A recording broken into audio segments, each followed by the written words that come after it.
Hello friends, મારું નામ doctor ધરિત Shah છે અને આજે આપણે એક એવા ઇન્ટરેસ્ટિંગ ટૉપિક પર વાત કરવી છે જેનું નામ છે કફ સિરપ. હું એટલું જાણું છું કે તમે જીવનમાં 10થી 15 વાર without doctor consultation cough syrup લીધી જ હશે. તો તમને ક્યારે એવો ક્વેશ્ચન થાય છે કે તાવ માટે પેરાસિટામોલ છે તો કફ સિરપમાં પણ કોઈ દવા હશે? કફ સિરપમાં રહેલી દવા બહુ અલગ અલગ પ્રકારની છે.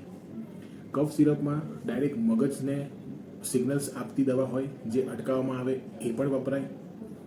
ફેફસાના મસલને સ્ટિમ્યુલેટ કરે એવી દવા બી વપરાય. ગળફો જો ચોંટી ગયો હોય તો પતલો થાય એવી દવા બી વપરાય. તમારા શરીરમાં જો કોરી ખાંસી આવે છે તો કોરી ખાંસી બંધ કરવા માટે બી કફ સિરપ હોય.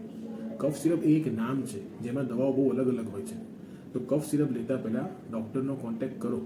સિમ્ટમ્સ કયું છે એ પ્રમાણે કફ સિરપની કન્ટેન્ટ બદલાય જેથી અંદર રહેલી દવા પ્રોપર કામ કરે.